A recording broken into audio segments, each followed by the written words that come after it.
Chapter 1 Clouds of War. You are listening at novelfull.audio. It was late, January 10, 1950, in Konoha. The village hidden in the leaves, nestled in the heart of the land of fire, was utterly silent. The usually bustling streets were deserted. A bright moon hung high, bathing Konoha in a hazy, silver glow. The Hokage building in the village center stood out, brightly lit against the darkness. ANBU operatives, clad in black uniforms and white tank tops, their faces hidden behind animal masks, stood guard around the Hokage building, ninja swords strapped to their backs. The air crackled with a palpable tension. Suddenly, a figure in a white cloak and a pure white mask appeared on the rooftop, his voice urgent. Kyomogakure and Sunagakure are attacking. Alert all ninja in the village immediately. Have them assist the police in evacuating civilians to the shelters, then gather at the Hokage building. Yes, sir. The ANBU operatives bowed low and vanished, shadows darting in all directions. About 6 minutes later, on the western edge of the Uchiha district, a ninja landed in front of a two-story house. Uchiha Gen, emergency recall. Report to the police station immediately. Got it. The Uchiha ninja disappeared as quickly as he had arrived. Inside, in a second-floor bedroom, a figure shot out of bed, quickly throwing on clothes, shoes, and armor. He strapped on his ninja pouch, secured his sword, and leaped out the window, landing soundlessly in the small yard. Moonlight revealed a youth, maybe 12 or 13. His features were sharp and well-defined, dark, intense eyes, sharp eyebrows, a high nose, and full, reddish lips. He wore a tight black top, black pants, and black and gray chest, arm, wrist, leg, and back armor. The Uchiha fan emblem was emblazoned on his back. Instead of the usual ninja sandals, he wore black, breathable boots. He radiated a cool, aloof, and almost heroic air. What the heck could warrant a call-out this late? What's the third Hokage up to? The cynical word sounded more like a spy from another village than a leaf ninja. In Konoha, from the highest officials to the average citizen, everyone held the Hokage in high regard. Such disrespect was unheard of. In fact, Uchiha Gen wasn't from this world at all. He was from Earth. One night, Gen Uchiha was up late as usual, scrolling through Naruto on one phone and One Piece on the other. He must have fallen asleep, because the next thing he knew, he was here. The original owner of this body had died on the battlefield from grievous wounds.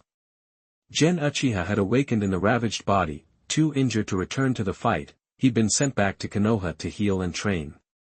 That was 3.5 months ago. Since recovering, Gen Uchiha had stayed in the clan compound, training and honing his skills, awaiting orders that never came. Sigh, nothing good ever happens at this hour. Probably a war. I've got the original owner's battlefield experience, but this is my first time really doing this. I'm nervous, and excited.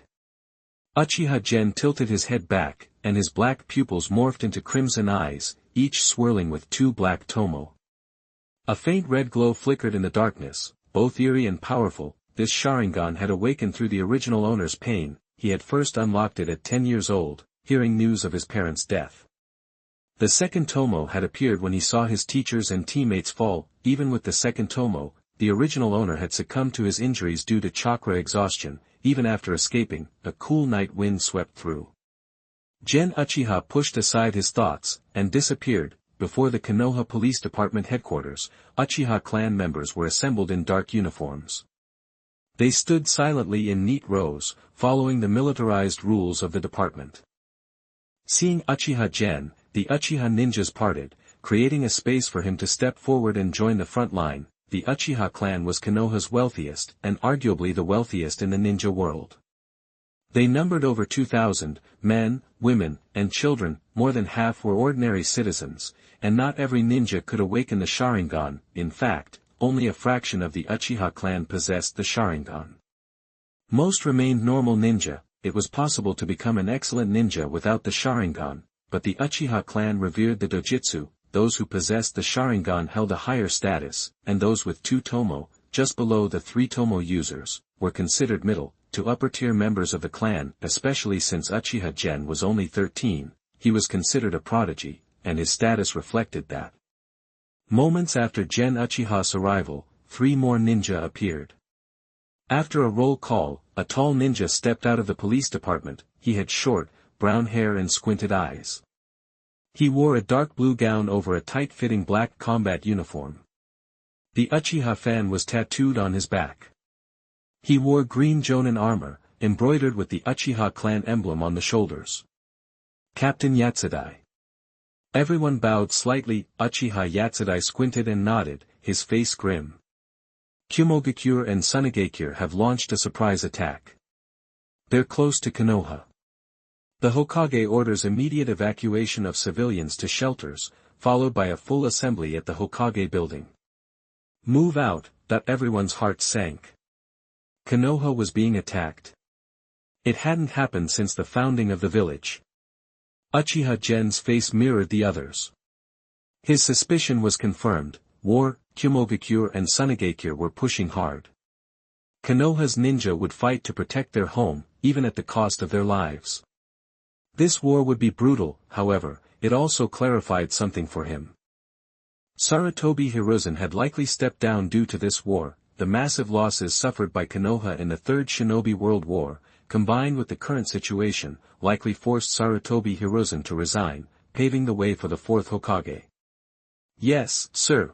Despite their heavy hearts, they responded and moved without hesitation. The ninja vanished from the police department, waking their families, leaving some to guide them, and spreading throughout the village to rouse and direct the civilians. Under the efficient actions of Konoha's ninja, the entire village soon became brightly lit and filled with noise. The streets were crowded with Konoha residents. The cries of babies and children echoed. Since this was the first time Konoha had been attacked, their first time practicing, the cooperation was shaky. It wasn't until dawn that the last civilians were in shelters. The Konoha ninja had no time to rest. They immediately followed orders to assemble in the square below the Hokage building. From a distance, they looked like fleas. Chapter 2 Sarutobi Hiruzen. You are listening at novelfull.audio. On the Hokage building's plaza, Konoha ninjas gathered. Genin, Chunin, Jounin, civilian ninja, family ninja, and Anbu, numbering around 1,000. Silence hung heavy. The impending attack weighed on everyone's minds like a ton of bricks. 1,000 strong wasn't much, seeing as Konoha's main forces were spread thin across various fronts, leaving the village vulnerable, outnumbered 4-1, with a war dragging on. Their forces were stretched thin, and reinforcements from the border were too far away to arrive in time. The only thing keeping Konoha from falling was the deep-seated animosity between the 4 major ninja villages, preventing them from truly uniting. Sarutobi Hiruzen, the Hokage, looking fit as a fiddle at 50, appeared on the Hokage building's edge. Every ninja below looked up. In the Naruto world, 50 was prime time, with chakra keeping him at peak performance. The Hiruzen Sarutobi from the original series was already past his prime, relying only on experience. He took a deep breath, removed his Hokage hat, and bowed low. The ninjas in the plaza were stunned. Only a few, like Uchiha Gen, remained unmoved. Due to my misjudgment, Kumogakure and Sunigakure have breached the Fire Country's defenses, putting Konoha in grave danger. I take full responsibility. I know an apology isn't enough. Therefore, I offer my resignation as Hokage after this war, so fresh leadership can guide Konoha forward. My life is a small price. I beg you, protect our home and never let our ancestors' legacy be destroyed. Please. Amplified by chakra, Sarutobi Hiruzen's words resonated across the plaza. He remained bowed, unmoving. Seeing Hiruzen Sarutobi's display, the ninjas' hidden resentment began to melt away. Ninjas, focused on completing missions, tend to think simply and aren't easily rebellious. Uchiha Gen's disapproval only lessened slightly. He hated this retroactive righteousness. Where had this been all along? Still, Sarutobi Hiruzen's attitude, whether genuine or forced, was at least somewhat acceptable. Better late than never. We swear to defend Konoha to the death. A lone ninja's shout ignited the crowd. We swear to defend Konoha to the death. We swear to defend Konoha to the death. The chants grew, from scattered voices to a thunderous roar. Blood surged, faces flushed, and excitement filled the air. Uchiha Gen joined the chorus, faking passion to blend in, defend Konoha to the death. Yeah, right. He had no loyalty to Konoha, his life came first, Konoha would likely win, but if things went south, he was out of there. As the frenzy died down, Sarutobi Hiruzen announced, all ninjas, follow Shinosuke immediately to Konoha's southeast to establish defenses. I'll join you once I'm in my battle gear. Shinosuke, Sarutobi Shinosuke, headed Konoha's ANBU division. Yes, sir. Whoosh, whoosh. Figures shot into the sky, leaping towards Konoha's southeast. Cliffs and dense forests were no obstacle, their speeds varying. The group of over 1,000 had just passed Platycodon Castle, historic site northeast of Konoha, and reached Mount Platycodon outside the city when 4 ANBU appeared before Hiruzen Sarutobi, who had changed into his combat uniform and was hurrying to catch up. The 4 knelt on one knee. The leader, wearing a white animal mask and a white windbreaker, reported, Lord Hokage, Kimogakure and Sunagakure are less than 40 miles away. What? That fast? Sarutobi Hiruzen exclaimed, his face grim. Damn! Order the Jounin and Special Jounin to prepare for immediate engagement. Send a unit to delay the enemy's advance. Avoid prolonged combat, and retreat when necessary. Yes, sir. The ANBU surrounding Sarutobi Hiruzen vanished instantly, including those who had just returned and hadn't had time to rest, leaving only the ANBU minister and deputy minister. Sarutobi Hiruzen stood on the mountain, gazing at the vast forest. Worry gnawed at him, but resolve hardened. They were out of time, no room for elaborate plans, no matter the cost, the enemy had to be stopped. Konoha would not fall on his watch. The ANBU sped off, and all Konoha ninjas got the news swiftly. Under the guidance of Jounin and Special Jounin, Mount Kikyo became the center of the battlefield, layered with barriers and traps stretching from south to northeast, tempered by war. The surviving ninjas carried out their orders efficiently. Despite the pressure, they remained calm. Calmness was a ninja's greatest asset, a lesson drilled into them since the academy. In the Uchiha clan's sector, Uchiha Yashiro called out to Uchiha Gen as the ninjas dispersed. Gen, stay a moment. Uchiha Gen responded respectfully, Captain Yashiro, do you have orders? Follow me. Stay close during the battle, Uchiha Yashiro said flatly. Gen Uchiha understood. He was being watched over, protected. No wonder he had no team or assignment. Was this the perk of being a prodigy? Felt pretty good, though some of his tricks would be hard to pull off with supervision. The battlefield was the perfect place to harvest souls, and these were all enemies. Thank you for your concern, Captain Yashiro, but I don't need special treatment. Uchiha are born to fight. We don't fear war. I'll be fine. Uchiha Gen spoke with conviction, though his offer was rejected. Uchiha Yashiro thought even more highly of Gen Uchiha. That was the spirit of an Uchiha ninja. Very well, then. Forget I said anything. I'll make you a squad leader. Uchiha Gen looked embarrassed. Captain, I haven't recovered from what happened last time. If my teammates... He trailed off, his eyes dimming, his face filled with sorrow as he lowered his head. Uchiha Yashiro knew about Uchiha Gen's team and the loss of his teammates. He understood. After a moment, he said, you've awakened the Tutomo Sharingan. Since your recovery, you've learned some of the clan's ninjutsu. You're among the strongest Chunin now. You're capable of solo missions, but you lack experience. Fighting a small team alone is dangerous.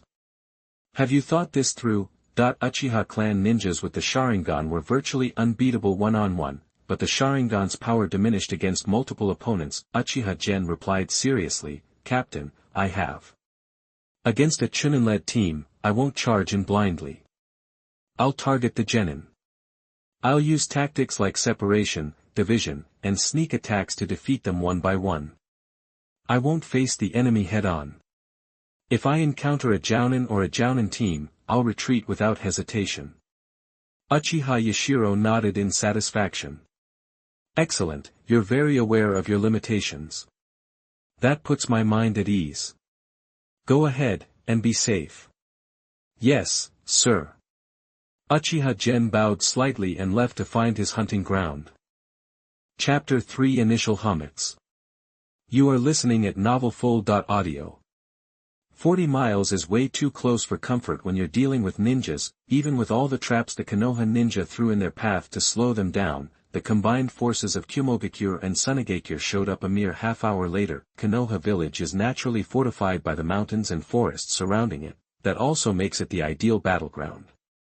Nobody fights in the woods better than the Konoha ninjas. As soon as the Kumogakure and Sunigakure forces arrived, they unleashed their elite ninja. They didn't hold back on chakra, blasting apart Konoha's defensive barriers with ninjutsu. This was a surprise attack, a coordinated effort between the Kumogakure and Sunigakure front lines. The longer it dragged on, the worse it would be for the allied villages. Hiruzen Sarutobi was pulling reinforcements from the front lines, but they couldn't get there instantly. If the allied forces hadn't broken through Konoha's defenses and invaded the village by the time those reinforcements arrived, they were doomed. With the barrier gone, the allied forces spread out, forming small teams, then detachments, and finally large units, all pushing toward Platikodon Mountain in a coordinated assault. If they could take Mount Platikodon and the historic Platikodon Castle on the edge of Konoha village, they could start inflicting real damage, and the deeper they went, the worse it would get. Whoosh, whoosh, whoosh, star. Bang, bang, bang, star. The lush forest erupted as traps were triggered, kunai and shuriken ambushes, exploding tags, and ninjutsu-based snares. Explosions and screams echoed through the trees. The vibrant forest instantly became a brutal, bloody battlefield, and the animals scattered in terror. After taking some losses, the allied forces cleared most of the traps. As they neared Mount Kikyo, the organized Konoha ninja launched their attack, and the real fight began. Even after the gauntlet of traps, the combined force still numbered around 1,200 strong, 200 more than Konoha, and they were fresh. Konoha had the edge in elite fighters. Sarutobi Hiruzen himself was in the thick of it, and everyone was ready to die defending their home. The battle quickly devolved into a fierce, brutal slugfest. In the Uchiha clan's defense sector, Uchiha Gen used his camouflage jutsu, perched on a thick tree trunk, watching waves of ninja pass without making a move. Gotta pick the weak ones for now. A few more souls, and I can cut loose a little more.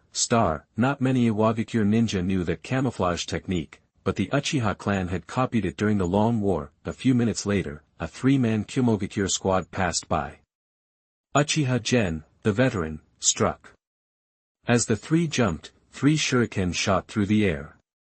Heads up, a Kumo ninja, maybe 17 or 18, with dark skin and a plain face, yelled a warning, spinning around to deflect a shuriken with his sword. Clang, he knocked it away. The other two weren't so lucky, they weren't quick enough. The shuriken pierced their lower backs. They screamed, and blood bloomed as they fell. Uchiha Gen appeared, drawing his sword as he charged the surviving Kumo ninja. The ninja, landing on the tree trunk, wasn't afraid. He jumped to meet him. As they met in mid-air, Uchiha Gen's eyes flashed into Scarlet Magatama Sharingan. The Kumo ninja cursed, trying to avert his gaze, but it was too late. Genjutsu Sharingan. The second Magatama Sharingan could now amplify Genjutsu to a degree. The Yun ninja's face went blank, his sword arm dropping uselessly. They passed each other, and blood sprayed. Pain jolted him. The illusion broke. He screamed, falling like a rag doll. Thanks to Uchiha Gen holding back, the 3 Kumogakure genin weren't mortally wounded. They scrambled to their feet, weapons drawn. Uchiha Gen sheathed his sword, weaving hand signs as he landed, completing the jutsu. Narakujo no Jutsu. It was just a D-rank illusion, making the target see their worst fears, low level, but more than these 3 Kumo genin could handle. They were instantly hit. Their faces twisted in terror. Uchiha Gen seized the chance, activating the Soul Fruit's power, an invisible force enveloping the 3 Kumo ninja. Transparent blue souls and white orbs of life force emerged from their heads, rapidly flowing into Uchiha General. The 3 bodies crumpled to the ground like mud. Gen Uchiha drew his sword, or rather, blade. No real difference in the ninja world. He finished them off with a stab to the heart or throat to cover his tracks. The original wounds weren't fatal, Gen Uchiha vanished, finding a hollow in a tree he'd spotted earlier while scouting for a hunting ground. Inside the tree, Gen Uchiha excitedly pulled out all his shuriken and laid his ninja sword across his legs. Soul infusion. Uchiha Gen held out his right hand, and orbs of white light poured from his palm, merging with the shuriken and ninja sword. These orbs were different. They contained not only life force but also souls. Two strange eyes appeared on the black shuriken and silver-white ninja sword, as if they'd come to life. Mom, Mom, Mom. The shuriken and blade spoke, different voices, chirping. Gen Uchiha frowned. I'm a guy. Don't call me Mom. Dad.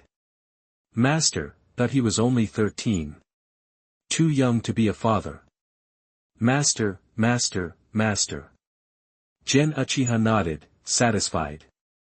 Good, shut up. When I tell you to speak, you speak. Close your eyes.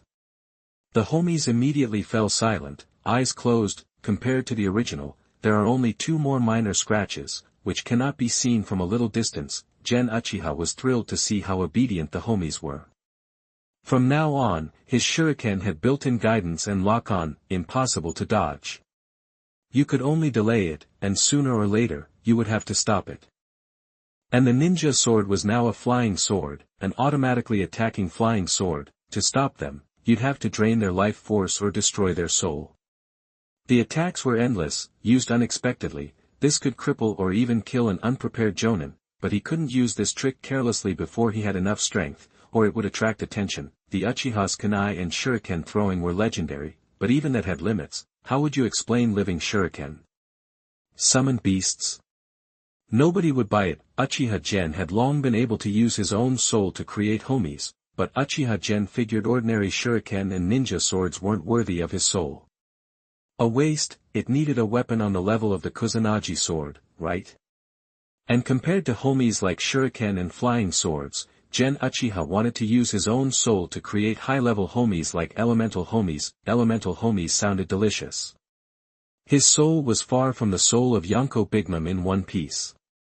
After all, the body and soul are closely interdependent. With Big Mom's abnormal power and the courage of the steel balloon, the soul cultivated by Big Mom cannot be less powerful. So, he had to be careful with his own soul. He wanted to harvest as many souls as possible to strengthen his own soul in order to create a powerful high-level homie, which would be the trump card to survive and rise in the cruel ninja world war.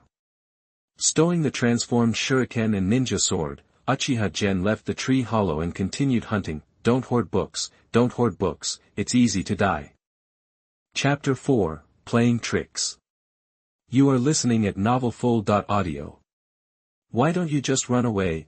Point 4 Sand ninjas encircled Uchiha General, the tallest one, a Chunin team leader with a scar slashing across his forehead, sneered menacingly. Gen Uchiha returned a strange smile, flipped his palm, and two explosive tags flared to life. The Sand Village Chunin sensed something was off and yelled, scrambling backward, fall back, now, boom, star. The tags detonated simultaneously, unleashing a powerful, fiery shockwave. The three Sand Village genin were too slow. The blast slammed into them, sending them flying. Though not instantly fatal, the impact left them coughing up blood, writhing on the ground with severe internal injuries. Whoosh, star. From the trees behind the Sand Ninjas, three shurikens hurtled, aimed at the back of the leader's head, back, and but, undaunted, the Sand Ninja Chunin whirled around, deflecting the shurikens with his kunai. Seizing the opportunity, Uchiha Gen dropped from the tree, sword aimed at the Chunin's head, his timing perfect. The Sand Ninja Chunin couldn't dodge, nor did he have time to weave hand signs. He could only parry with his kunai. Steel clashed, sparks flew. Gen Uchiha swiftly brought up his left hand, snatching for his throat. The Sand Village Chunin blocked with his left hand, ready to counter, but his body suddenly froze. What the? That the Sand Village Chunin's face contorted in disbelief. 3 shurikens had pierced his back. They were arranged in a descending line from the middle of his arms, blood trickling down. Not all ninjas could afford armor, and some who could found it hampered their speed. Without a word, Uchiha Gen followed up with a kick to the Sand Village Chunin's gut. His eyes morphed into the Crimson Sharingan, and with a flick of his wrist, he deflected the remaining shuriken and kunai. The sand village Chunin collapsed. The shurikens dug deeper, and his spine severed, leaving him paralyzed. Seeing their captain fall, and witnessing the twin Tomo Sharingan blazing in Uchiha Gen's eyes, the three sand ninjas were paralyzed with fear. Everyone in the ninja world knew that an Uchiha ninja with the two Tomo Sharingan was often as strong as a special jonin. How could three genin hope to stand a chance? Sensing the terror radiating from the sand village genin, Uchiha Gen activated the soul fruit's power. The souls and lifespans of the three poured out of their heads, utterly beyond their control. A wave of helplessness washed over them. Before they could grasp what was happening, the three sand village genin slumped to the ground. What did you do? From his limited vantage point, the sand village Chunin noticed something strange happening to one of his subordinates and blurted out, horrified. You don't need to know. Uchiha Gen approached the sand village Chunin, first draining his soul and lifespan, then turned him over and plunged his sword into the back of his head, destroying his brain. He retrieved the three bloodied shurikens and left. Once clear, Gen Uchiha found a secluded spot to process the unpleasantness of killing. Before, Uchiha Gen had been so caught up in using his new powers to create Homitz that he hadn't registered any discomfort, regardless of right or wrong on the battlefield. Just speaking of positions, Uchiha Gen was very open-minded, and coupled with the memory of the original owner's battlefield, he quickly calmed down the discomfort in his heart. Then Uchiha Gen began to take care of the ninja tools, eat military food pills to fill his stomach, and restore chakra. Even though they were using melee weapons to resolve the battle, a shadow clone technique consumed half of the chakra. Although not all of it has been consumed and some of it has returned, it still needs to be restored as soon as possible. Chakra recovery is not easy, it takes a lot of time, and there is not enough time on a dangerous battlefield, so you must take soldier food pills to recover. The Uchiha clan's military rice pills are of very high quality, not far behind those produced by the Akimichi clan, and account for 40% of Konoha's military rice pill market. Because of his strong soul, which gave him strong mental power, managing the even distribution of chakra production points wasn't difficult for Gen Uchiha. Being able to finally control chakra was a huge advantage for learning and executing ninjutsu. After half an hour of chakra recovery, Gen Uchiha resumed his hunt. A few minutes later, he spotted a lone sand ninja. Judging by the armor, the scroll on his back, and his composed demeanor despite being alone, this guy was probably a pro, but Uchiha Gen wasn't intimidated. At worst, he was a special jonin. A jonin-level ninja would already be attacking Mount Kikyo, while he could use the camouflage concealment technique for a close-range attack. Gen Uchiha didn't want to risk it. It would be dangerous if the other party had the ability to sense and use the trick. The first order of business was a shuriken to test him. Just as Gen Uchiha was about to throw, the sand ninja moved, flinging 3 shurikens toward his hiding spot. Whoa, he can sense. Though surprised, Gen Uchiha dodged and tossed shuriken in return. Thwack, thwack, thwack, the shuriken embedded themselves in the tree trunk. The sand ninja dodged, beginning to weave hand signs, but the shuriken suddenly looped back around, flying toward him again. The sand ninja panicked, abandoning the hand signs to pull out his kunai and deflect the incoming shuriken. Fire style, Phoenix Sage Fire Technique. Orange-red fireballs erupted from Uchiha Gen, like seeds scattered from a touch-me-not, blazing forward, sealing off escape routes with precise chakra control. The sand ninja clasped his hands together, and poof, a cloud of white smoke erupted, releasing a swarm of senbon needles. The needles dispersed the chakra-fueled flames. Uchiha Gen dodged the senbon, holding back the shuriken for now. The smoke cleared, revealing a bizarre wolf-shaped puppet. It was called a wolf-shaped puppet because the head was obviously a wolf head. An Uchiha, the sand ninja muttered, eyes fixed on Uchiha Gen's crimson Sharingan. His expression soured. Puppet masters hated fighting the Sharingan. The Sharingan's powerful insight messed up many mechanisms. Gen Uchiha tilted his head, flicking a ball of white light from his right hand. The sand ninja twitched his left pinky, and a kunai shot from the wolf's mouth, piercing the white ball of light without any effect. The sand ninja instinctively moved the puppet to shield him. The white ball of light fell in front of the wolf puppet and disappeared. That's it. I thought. Suddenly, the wolf puppet spun around, jaws snapping open, firing a volley of kunai. the sand ninja never expected his own puppet to betray him. At point-blank range, the kunai tore through his breastplate and slammed into his chest. How is this possible? Blood gurgled from the sand ninja's mouth, his eyes wide with disbelief.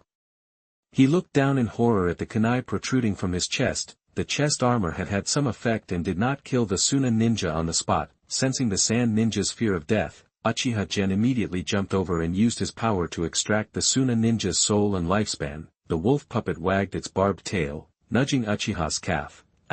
Playing puppets with me. This guy's good, he could be friends with Sasori. Consider yourself unlucky. Gen Uchiha shook his head and said in a low voice, destroy his brain. He won't speak without my permission. Yes, master. These Homitz, created with stolen souls and lifespans, weren't brilliant, but they were smart enough to follow simple commands. You guys, come back. The 3 shuriken lying on the ground floated into the air and neatly settled into Uchiha Gen's ninja pouch. Quick and easy, after cleaning up the scene, Uchiha Gen stored the wolf puppet in a ceiling scroll and left. Moments later, a figure appeared in the trees at the edge of the battlefield. Looks like I'm not too late. The figure had blonde hair and blue eyes, clad in a blue jumpsuit and a Konoha green flak jacket. His handsome face radiated the gentle warmth of spring. Don't keep books, it's easy to die. Chapter 5. You are listening at novelfull.audio. Konoha's war effort was directed from the top by Sarutobi Hiruzen, with the village elders responsible for strategy and overall management. On the Kumogakure front, Orochimaru commanded Konoha's forces against cloud ninjas who had pushed through the borders of the land of rice fields and the land of rivers. Against Iwagakure, Konoha allied with Sunagakure. Jiraiya and Tsunade served as commander and second-in-command in the land of rain. Near the land of grass, despite her hemophobia, Tsunade functioned effectively as a leader. As the most skilled medical ninja in the world, she had ways to manage her phobia. Through medical ninjutsu, Tsunade could alter her retinal perception and sense of smell. This allowed her to see blood as a different color and block out its scent, enabling her to fight without being debilitated. However, this required time and preparation. In the original timeline, the surprise attack before the Sannin battle left her no opportunity to make these adjustments. On the Kirigakure front, the heads of the Uchiha and Hyuga clans led the defense. Notably, it wasn't Fugaku or Hizashi leading their respective clans at this time, but their fathers. This battlefield was unique among the 4. While the others relied mainly on civilian ninjas supported by clan members, the Kirigakure front was primarily composed of clan ninjas, with civilian ninjas in a supporting role. This front was also situated in the land of fire. Kirigakure had already seized the land of whirlpools. The First and Second Shinobi World Wars saw numerous battles between Konoha and Kirigakure in and around that area. The Third Shinobi World War was the most precarious conflict for Konoha.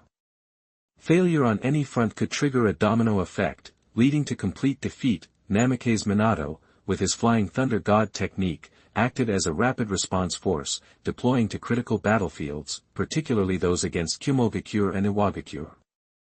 Now that Konoha was under attack, Minato wouldn't stay away. His ability to instantly eliminate 50 Iwagakure ninjas made him a game-changer on any battlefield. Due to the widespread nature of the conflict, Minato didn't waste time supporting individual ninjas, heading straight for the heaviest fighting. This brought him to the slopes of Mount Kikyo, where 10 Kumogakure and Sunagakure Jonin were besieging Sarutobi Hiruzen. The hidden cloud and sand villages had opted to send large numbers of Jonin instead of Kage-level experts during the raid on Konoha. This strategy aimed to keep Konoha's Kage-level shinobi pinned down on the front lines, preventing them from reinforcing the village. Additionally, both villages were wary of risking their Kage-level shinobi, uncertain of the true extent of Konoha's hidden strength. If Konoha's reserves proved too formidable, escape from the land of fire would be difficult. Kage-level shinobi represented the village's core power. Losing one would be a devastating blow. One Kage-level ninja was worth more than multiple Jonin. Typically, it took 6 or 7 Jonin to even contend with a Kage-level opponent. A Jonin facing a Kage-level ninja alone would be defeated in a matter of moments. The power gap was substantial. However, a coordinated team of 10 Jonin could potentially hunt down a Kage-level ninja. Unfortunately for them, these Jonin were facing Hiruzen Sarutobi in his prime.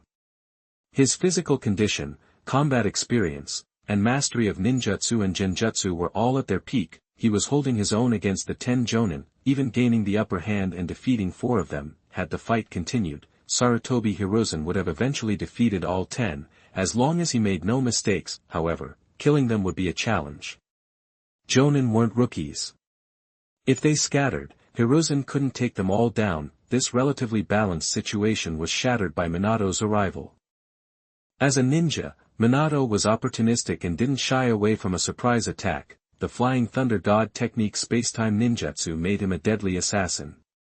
He instantly eliminated 4 Jonin with quick strikes to the neck. With 4 of the 10 Jonin dead, the remaining 6 panicked and the situation collapsed. Exploiting the enemy's disarray, Sarutobi Hiruzen created 4 shadow clones and launched a coordinated 5 elements great combo technique, killing 5 more Jonin. The last surviving Kumogakure Jonin, realizing the situation, tried to flee but was swiftly killed by Minato. After a brief exchange, Minato headed towards Platycodon Castle.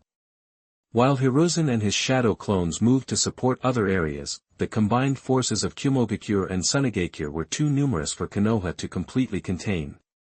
Some enemies had infiltrated Kikyo City, damaging buildings. Konoha ninjas were fighting to the death in Platycodon City to prevent the enemy from pushing deeper into Konoha and causing more destruction. The arrival of Minato and Hiruzen shifted the momentum of the Battle of Mount Kikyo in Konoha's favor. Victory was now inevitable. Unaware of Minato's return, Uchiha Gen continued his grim task of hunting enemy ninjas to harvest souls and lifespans. Although the lifespan he gained couldn't extend his own life, it served as a valuable power source for Homitz. The plant-based Homitz could draw power from nature, but human-based versions were helpless without external sources. As a soul fruit user, Gen couldn't infuse souls into human corpses or living individuals. After harvesting the souls of 7 individuals, Gen developed new, more effective tactics. He imbued the souls of fallen shinobi into the trees throughout the forest, bringing them to life. The area around these trees became Gen's hunting ground. Anyone who ventured in or was led in would have their souls and lifespans drained. The trees, seemingly ordinary moments before, would suddenly attack, catching victims completely off guard. Chunin and Genin from Sunigakure and Kumogakure were helpless against this. Uchiha Gen had turned the tables on them. Instead of venturing out to support others, Gen remained within or near his personal hunting grounds. He was not only safe but also gaining considerable power. This continued until the coalition forces of Sunigakure and Kumogakure were defeated in the afternoon. Some surrendered, while others fled. However, survival for the Sand and Cloud ninjas was far from guaranteed. They had to evade Konoha ninjas both within the village and those returning from the front lines. Infiltrating the heart of the Land of Fire and raiding the Leaf Village was difficult enough, but escaping alive proved even harder. Very few members of the coalition forces managed to make it out. Konoha was home to many skilled hunters. Taking advantage of the chaos, Gen Uchiha continued to pick off fleeing ninjas. Those who panicked couldn't escape Homitz's attacks. Resembling tree demons, they bind their prey tightly. Gen simply harvested the souls and lifespans, reclaiming those he had granted to the trees. After all, these were just tools, and their limited power couldn't be wasted. Any ninja who didn't succumb to fear received Gen's Naraku no Jutsu illusion. The fear-inducing illusion combined with the soul fruit was exceptionally effective. Most people had weaknesses, and the truly fearless were rare. Once he was done, Gen tallied his spoils. Exactly 69 souls, a number ripe with possibilities. And all of them ninja souls. Although most were only genin, their souls were more potent than those of ordinary people. How much more potent, he couldn't say, as he hadn't yet harvested any ordinary souls. After cleaning up, Gen returned to Mount Kikyo. If he didn't show up soon, people might assume he was dead. Chapter 6: The First Senior Homitz. You are listening at novelfull.audio. When they got back to the Uchiha clan's defense zone, everyone was busy cleaning up the aftermath of the battle. The area was riddled with craters and scarred by ninjutsu blasts. Looking around, the forest near Platycodon Mountain was devastated, as if someone had taken a bite out of a green cake. The distant woods were pockmarked with holes, smoke still rising from several spots. Smoke also billowed from Platycodon City behind the mountain. Most of the houses were either completely destroyed or badly damaged. even though the fight at Platycodon Mountain only lasted half a day, it was incredibly fierce. Konoha had taken a beating. Just fixing Platycodon Castle would cost a fortune. On the way back, none of the Uchiha ninjas celebrated their victory. Their faces were grim, their eyes filled with sorrow. Affected by the mood and his kinsman, Genya Uchiha kept a serious expression. It wasn't the time to be cheerful. "Captain, I'm back." Yashiro Uchiha sat on the grass, one arm hanging uselessly, head bowed in exhaustion. He looked up when he heard Gen's voice. Seeing Uchiha Gen, the talented kid he'd been watching, return unharmed made Yashiro happy, but he didn't show it, maintaining a serious face and speaking calmly. "Good. Get to work." "Yes, sir." Gen Uchiha simply nodded, bowed slightly, and went to help. The Uchiha clan were known for being proud, and some were downright mean. To put it bluntly, they could be pretty selfish. It wasn't as obvious within the clan, but it was plain to outsiders. That's a big reason why the Uchiha ninjas weren't well liked. People who put themselves first rarely are, no matter where they come from. In a crisis, their true emotions were more apparent, but otherwise, they were reserved and sharp-tongued. However, the average Uchiha citizen was normal, not affected by the Sharingan. Since ninjas valued efficiency, the battlefield was soon cleared. Because the Uchiha clan handled law enforcement, they were the first to leave and head back to Konoha, but that didn't mean they got to rest. The Uchiha, along with other ninjas, escorted all the villagers back from the shelters. By the time that was done, it was completely dark. The Uchiha ninjas dragged their tired bodies back to the clan compound. Some of the unlucky ones had to go straight on duty and wouldn't rest until their shift changed the next morning. Gen Uchiha wasn't part of the police force yet, he was still frontline combat. Plus, being a prodigy had its perks. He didn't have to stand guard and could go home to get some sleep. Once home, Uchiha Gen took off his ninja gear, armor, tights, boots, changed into comfortable clothes, and headed to the kitchen to make dinner. He'd been busy since last night, living off ration pills and water. Since he was still growing, Gen Uchiha was starving. When he was tired and hungry, he didn't want to cook anything elaborate. So, he cooked a pot of rice, stir-fried some shredded potatoes with meat, and grabbed a plate of kimchi. Uchiha Gen wasn't one to skimp on himself. Whenever he had the time, he made sure to eat well, never settling for second-rate food. Thanks to his late parents' inheritance and dividends after awakening the Sharingan, Gen Uchiha wasn't rolling in dough, but he definitely wasn't poor. In today's terms, he'd be considered middle class. In the brightly lit dining room, Gen Uchiha was busy cooking when he suddenly heard crying and looked out through the open sliding door. The sound was coming from the clan compound. Had the bad news arrived? Not just the Uchiha, but the entire Konoha was probably filled with mourning tonight, right? Even without exact numbers, judging by the ferocity of the battle, Konoha must have suffered heavy losses. Well, Uchiha Gen sighed softly and kept cooking. You need to eat to keep going. Thinking about it too much won't change anything, and there's no point in getting mentally exhausted. After eating, Genya Uchiha didn't feel like doing the dishes. He put them in the sink to soak and went to wash up and go to bed. He got a good night's sleep. It wasn't his job to worry about things that weren't his responsibility. After a restful night, Gen Uchiha woke up early the next morning, feeling refreshed. He made a quick breakfast, washed the dishes from the night before, and headed out. Since he was up so early, the streets of the compound were deserted, but he did pass a tired-looking ninja from the police force coming off duty. "Gen, where are you off to so early?" "Going to the forest to train." "Gen is really dedicated. You're a true Uchiha prodigy." "Thanks. Go get some rest, you've been working hard." "Yeah, see ya." After waving goodbye to the ninja, Gen Uchiha left the compound and headed to the depths of the forest on the edge of Konoha that belonged to the Uchiha clan. Looking at the lush green trees, Gen Uchiha quickly went through hand signs to summon chakra. Fire style, fireball jutsu. Orange-red flames erupted from Uchiha Gen's mouth, forming a spherical shape under his chakra control, and the ball rolled forward. Fire style, Phoenix Sage Fire Technique. Great Breakthrough Wind style.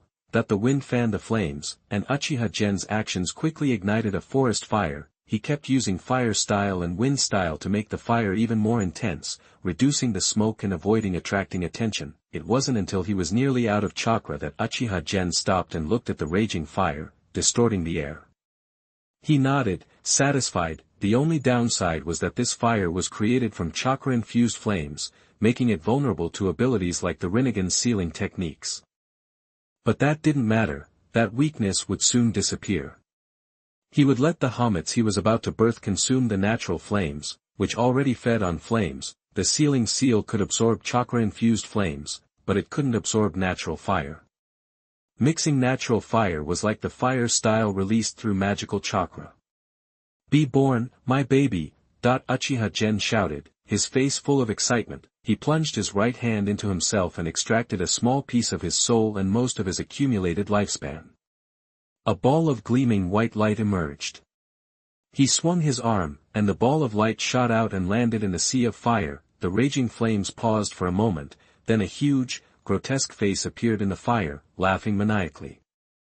The sea of fire quickly shrunk, transforming into a streak of light that shot out. Behind the light, all that remained was a large patch of black ash, without smoke or flames. Uchiha Gen held out his left arm, and the streak of light landed on his palm, revealing its form. It was a red fire dragon with antlers like a deer, a head like a camel, eyes like a rabbit, a neck like a snake, a belly like a mirage, scales like a fish, claws like an eagle, paws like a tiger, and ears like an ox.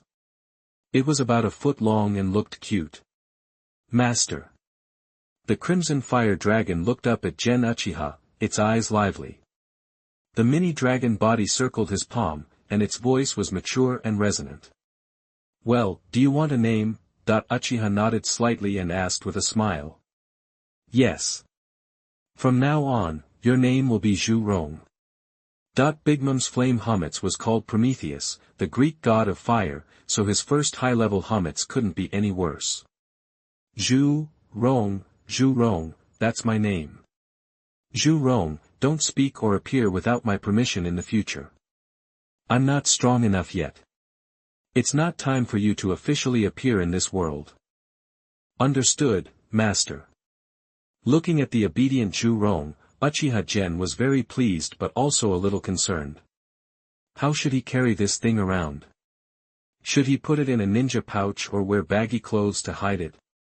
It was wartime. Bulky clothes would hinder fighting, and putting it in a pouch would be uncomfortable. This was a high-level Homitz made from his soul. It would never betray him. It was closer to him than his future children and couldn't be mistreated.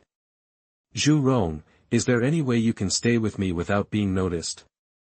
My soul and my master's soul are one. I can attach my body to a certain part of my master's body, and my soul will merge into that part to rest, so I won't be discovered. Oh, it could do that? No wonder it wasn't shown in One Piece. Big Mom didn't need to hide anything. Then you can attach to my left forearm. Yes, Master. Zhu Rong's dragon body vanished instantly. Gen Uchiha felt a slight warmth on his left forearm. He lifted his sleeve and saw lifelike fire dragon tattoos on his arm. Awesome! Gen Uchiha exclaimed in admiration and then left happily. Chapter 7 Promotion to Chunin. You are listening at novelfull.audio. Hey, Xian, you're back. Captain Yashiro's been looking for you.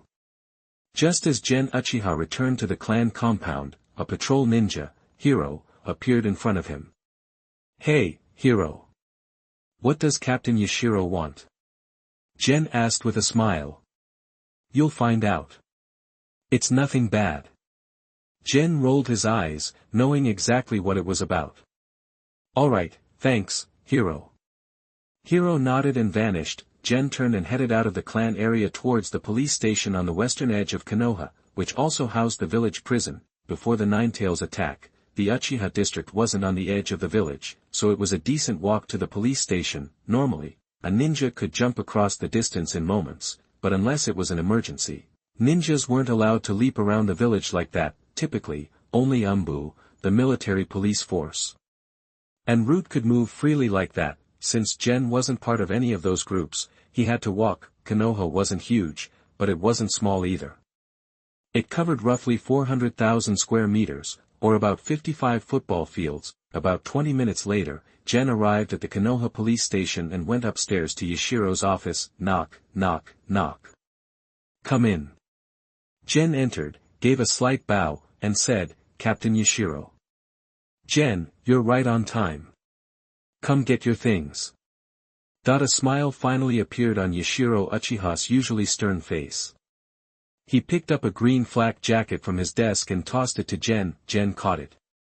There was a rolled-up document in the upper right pocket. He pulled it out and saw it was his Chunin promotion order. Thank you, Captain Yashiro. You earned it. You deserve it. I didn't expect you to take down so many enemies. You're a credit to the Uchiha clan. To be honest, I think you got shortchanged. You personally eliminated 34 enemies, including 4 Chunin, and you have the 2 Tomo Sharingan, all during wartime. If it were up to me, I'd bump you up to Special Jonin.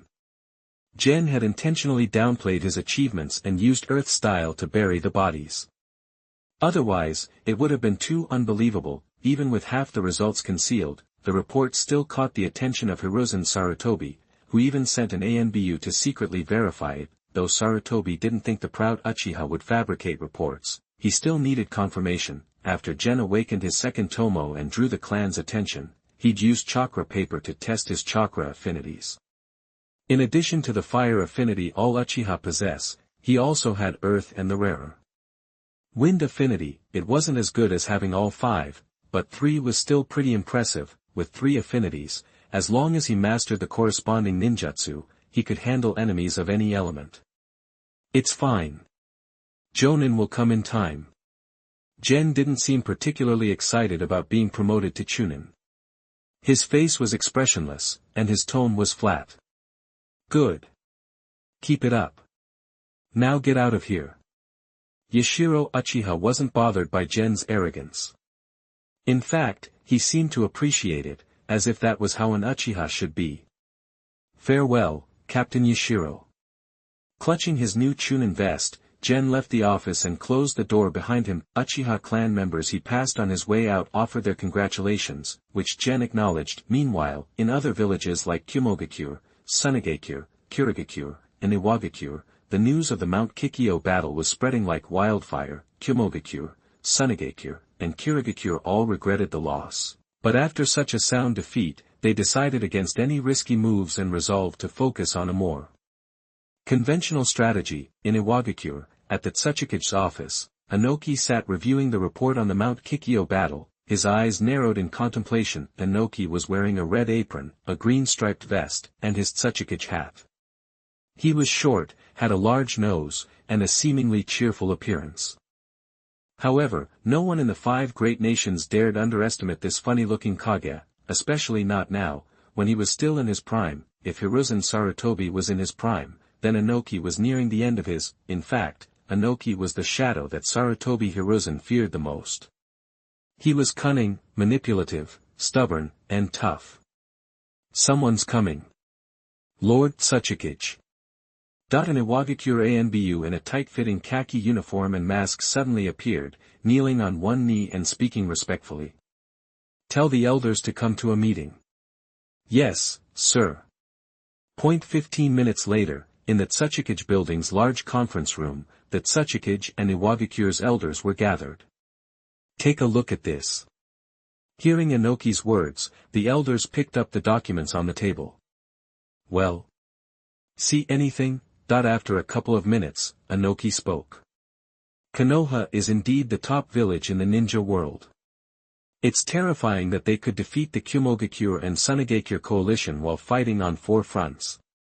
Can Iwagakure really defeat Konoha? The statement was met with affirmations from other elders. Ohnoki's face darkened. He slammed his hand on the table and snapped, I didn't call this meeting so you could undermine our confidence. Ohnoki's authority was absolute. When he was angry, no one dared talk back. They lowered their heads and fell silent. Don't just take things at face value. The report shows Konoha took heavy losses. And that's with the Hokage, Sarutobi Hiruzen, personally fighting. Also, Kumogakure and Sunagakure were able to fight right up to Konoha's doorstep. What does that tell you? It shows that Konoha is stretched thin.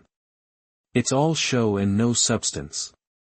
What would happen if they were hit again? An Iwagakure elder's eyes lit up. It might be possible to break through Konoha. It would cause a chain reaction. Even if Konoha doesn't fall, they definitely can't monopolize the Land of Fire's fertile land and resources. Ohnoki gave the elder an approving look. Elder Matsumoto is right. So I plan to send a force to bypass the grass country battlefield, invade the Land of Fire, and fight all the way to Konoha. The elders were excited, but one, a more practical one, raised an objection. Lord Tsuchikage, it's a great idea. But we suffered heavy losses during the Third Reikage siege. We're fighting Konoha on the front lines and have to guard against Kumogakure and Sunagakure. It'll be hard to muster another army. Ohnoki shook his head.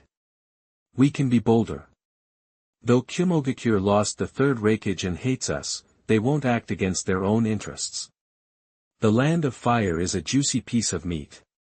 One bite will fill your mouth with oil. The Land of Earth is a small piece of lean meat at best. And we're separated from Kumogakure by the ocean. It's hard for them to prepare enough ships. There's a low chance they'll attack us. So we can reallocate part of our defenses on the Chunin front, just enough to meet basic needs. If Chunin loses their minds, we can pull back, lure them in, mobilize our forces, and hit them hard. What do you think? Chapter 8 Ohnoki's Big Gamble. You are listening at novelfull.audio. The Iwagakure elders considered this and finally nodded. They'd lured enemies into their village before, taking down the Third Reikage. The cost was high, but the result was worth it. Before the Third Reikage was isolated and killed, Kumogakure had inflicted heavy losses. Sunagakure is already in turmoil due to the Third Kazekage's disappearance, weakening them considerably. Their attempt to grab a piece of Konoha only added to the damage. After Konoha wiped out some of their forces, do they really have the strength to mess with Iwagakure? If we're truly concerned, we could send an envoy to Kirigakure to explore a potential alliance. Iwagakure and Kirigakure have minimal conflicts of interest, unlike Sunagakure and Kirigakure, who frequently clash over resources, particularly in the tea country. There's little room for cooperation there. That would free up some of our forces guarding against Suna ninja. If we squeeze every last bit of manpower, we can muster a 1,000-strong army. I knew this was a gamble. Success would elevate Iwagakure to unprecedented heights, ushering in a new era. Failure, however, would force Iwagakure to withdraw from the Ninja World War with virtually nothing to show for it. I'm in. What about you? Ohnoki hovered in the air, his determined face and sharp eyes sweeping over everyone. I'm in. Let's do it. For the village, the Iwagakure elders exchanged glances, engaging in a silent debate before unanimously agreeing. Excellent. Opening a new front demands a new supply line. Infiltrating the Land of Fire stretches our forces thin, making our logistics crucial to the success or failure of this whole operation. We can't afford to screw this up.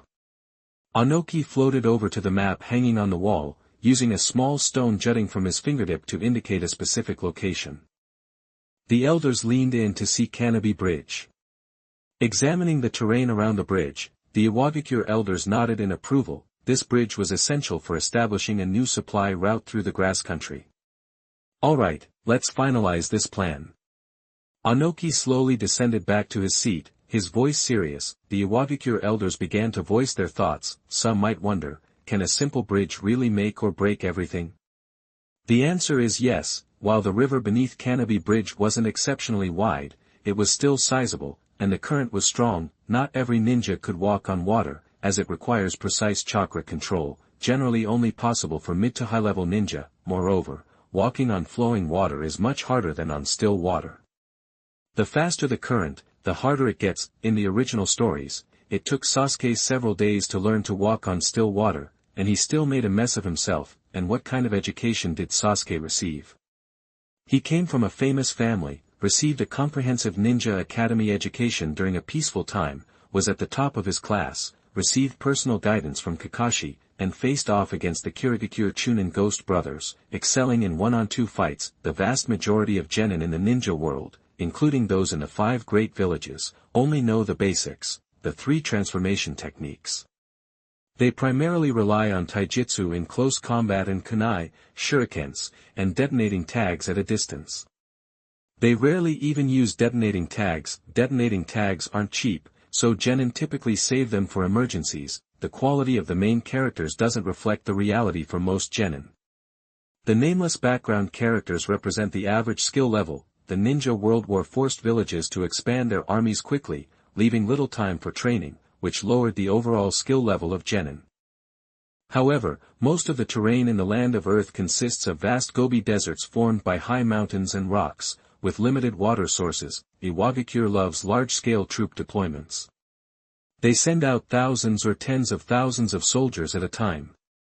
This paints a clear picture of the average soldier's skill level, so, asking an average genin to walk on water is a tall order, considering the precise chakra control required. The reality is, without enough chakra control, they'll never learn it. So, if the bridge is destroyed, a Chunin or Jounin might be able to cross, but the genin would be stuck, unable to pass. However, the genin form the bulk of each ninja village's forces.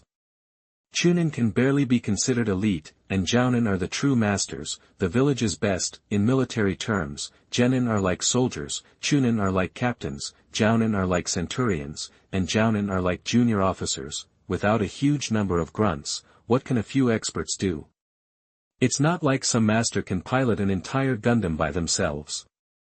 Even a Kage-level ninja can't just do whatever they want in a war. If they can't walk on water, can they build a bridge with earth release ninjutsu?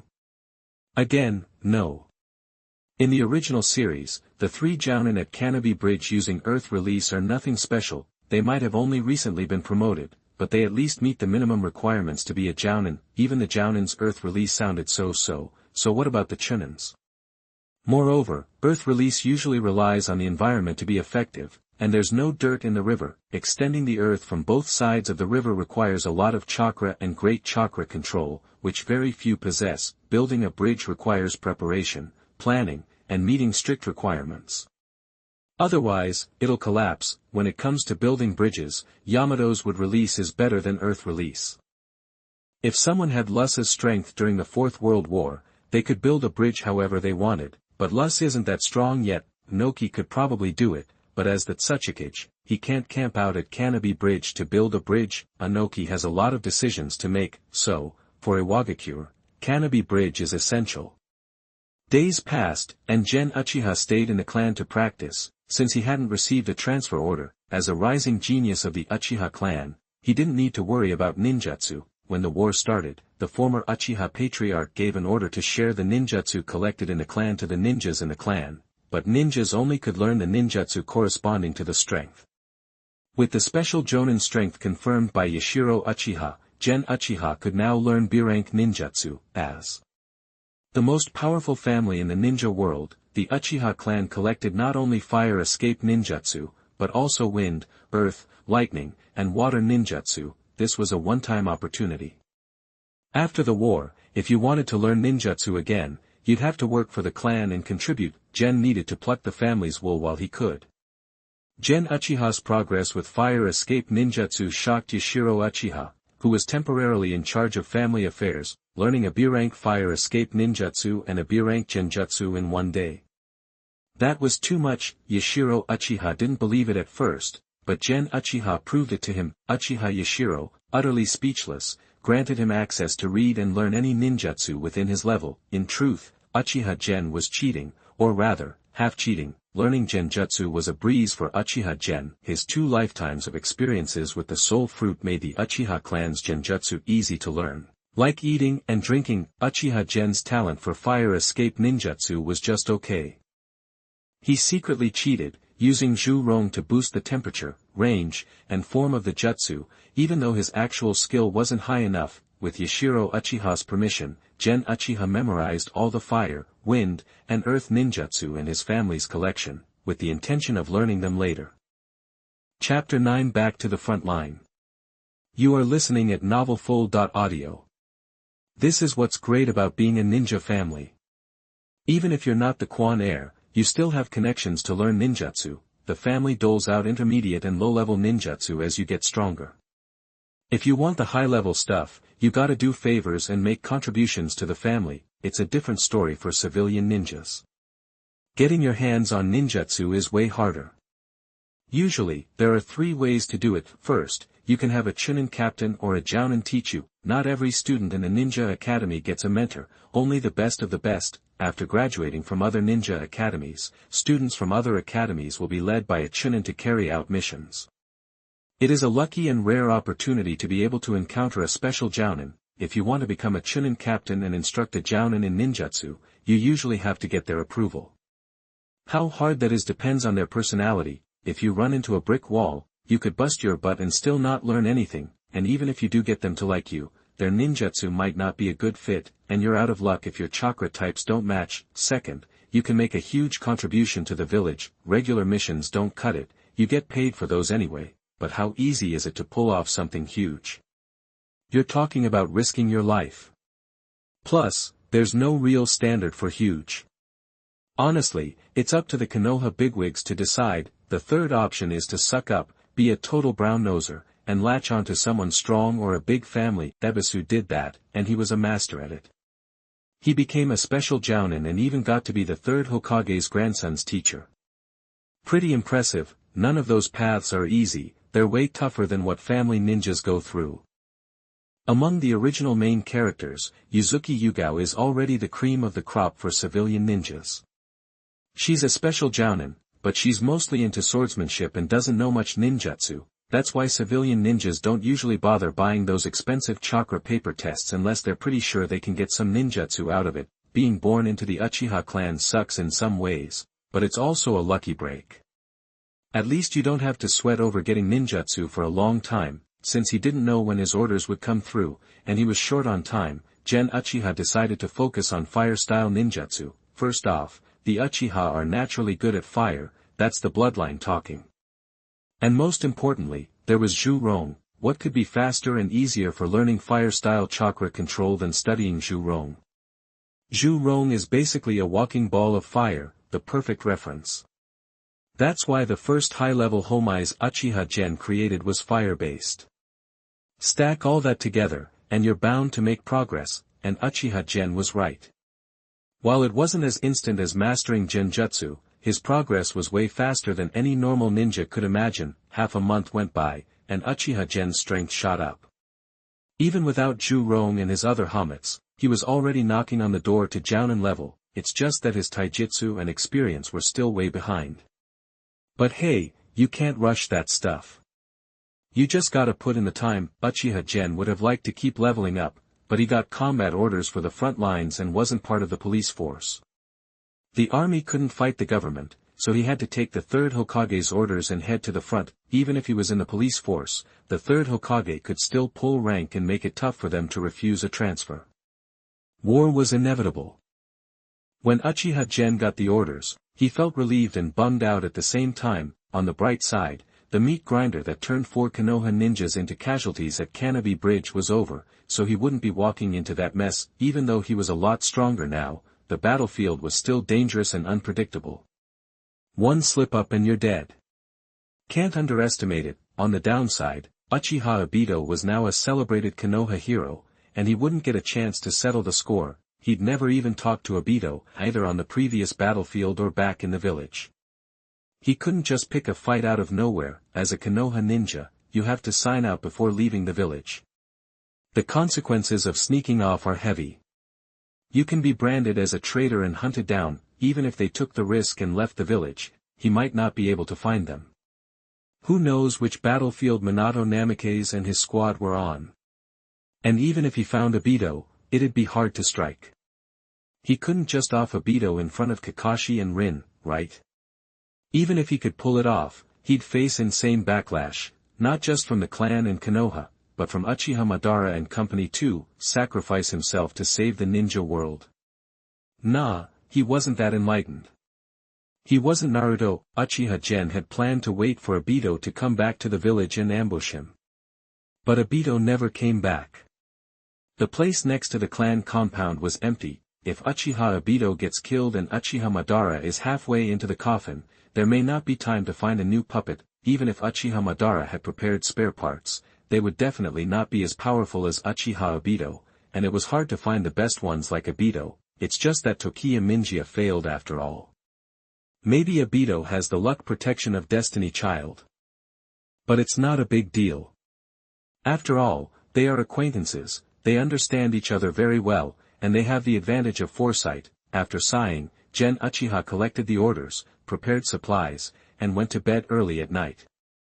After breakfast early the next morning, he arrived at the gate of Konoha village on time. Today's Konoha gate guardians weren't Izumo Kamizuki and Kotetsu Higane, but two ninjas he didn't recognize. 100 Konoha ninjas were gathered at the village entrance. Right on time, the captain called out their names.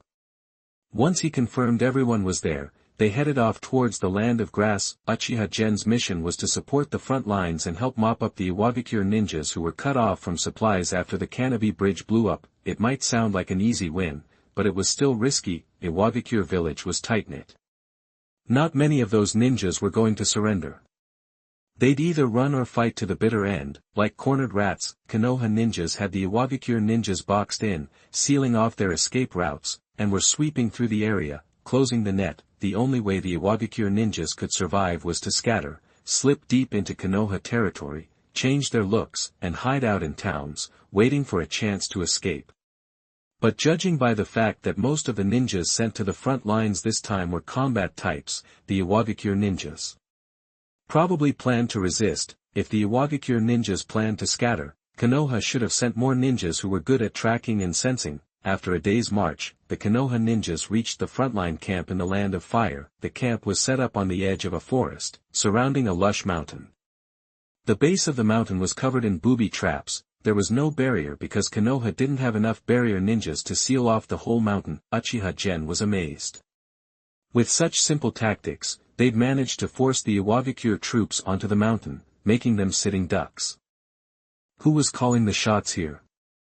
As Uchiha Gen wondered, a young guy with blonde hair, a handsome face, a sunny attitude, and a Konoha flak jacket showed up at the camp entrance. Behind him were a white-haired kid and a brown-haired girl. Kakashi Hatake and Rin Noera, the captain leading the team, exchanged pleasantries with Minato Namikaze for a while.